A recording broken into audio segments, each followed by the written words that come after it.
Hey guys, Thomas Cecilia Jr. here, aka Mustached. I'm here to review The Remains. And it's another horror movie, and it's pretty meh. But I shouldn't jump the gun here. Who am I kidding? So this family of a young daughter, son, older sister, and father acquire this new house after a horrific event occurred in the old days, and they are unaware because the person did not tell them, if it is in person, but whatever. Well, I'll get to that later. Um, they get the house. Everything seems fine for a little bit, but at a certain time, 3 o'clock to be exact, the house becomes haunted. Ooh, and jump scares ensue.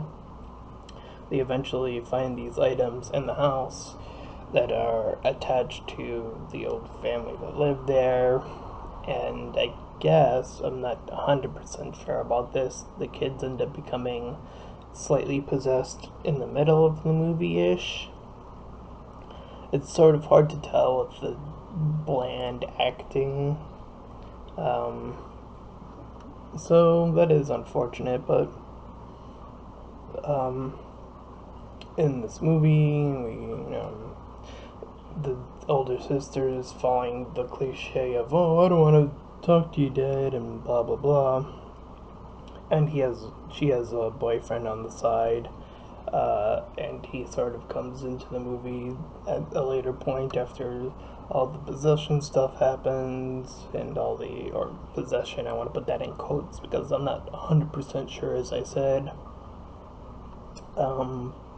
There's the father who has these hallucinations about killing his son, although the way that was shown was really bizarre. It looked like there was no, after that scene happened, there was like no him waking up or him like shaking his head and there's nothing there. He just sort of sat there.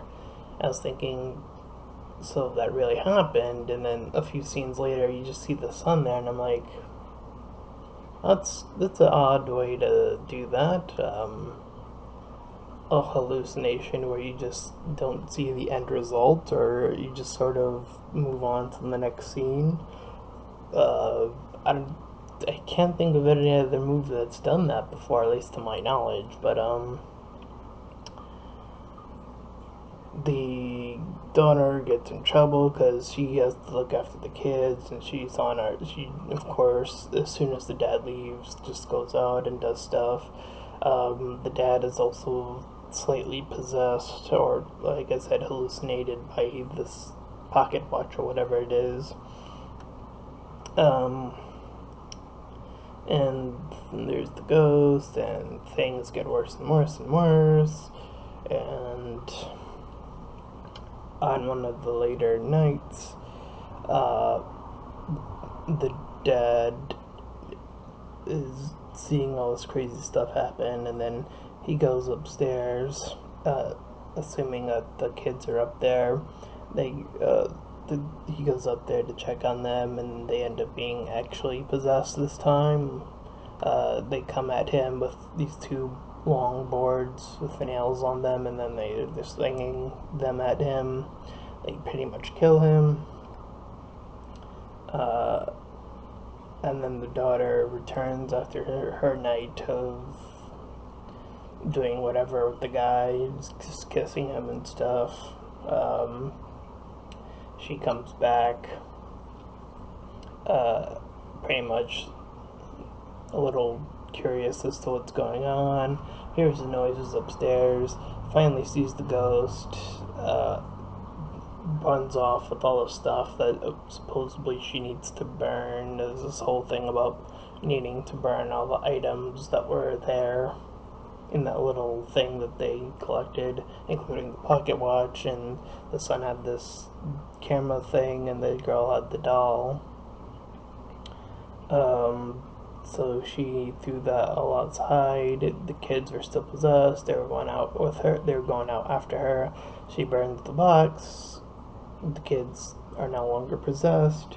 They end up back in the house.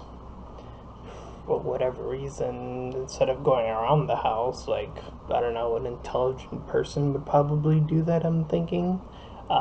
That's what I would have done. But they go back inside the house, and apparently the ghost is still alive, and then does a hurrah attack, and then I guess they die too. I don't know. Anyways, new people move in, same stick happens again, I assume. So this movie follows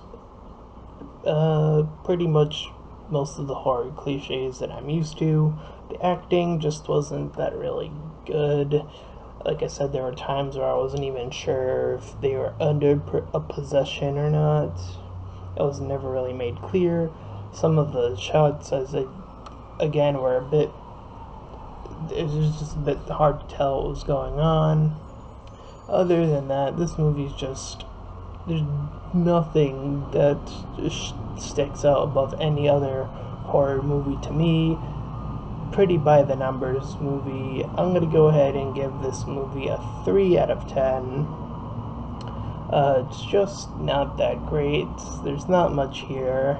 Hopefully, I will come across a movie that will spice things up, I guess. I don't know. Anyways, with that being said, this has been Thomas Cecilia Jr., aka Mustache Tom, and I'll see you guys next time.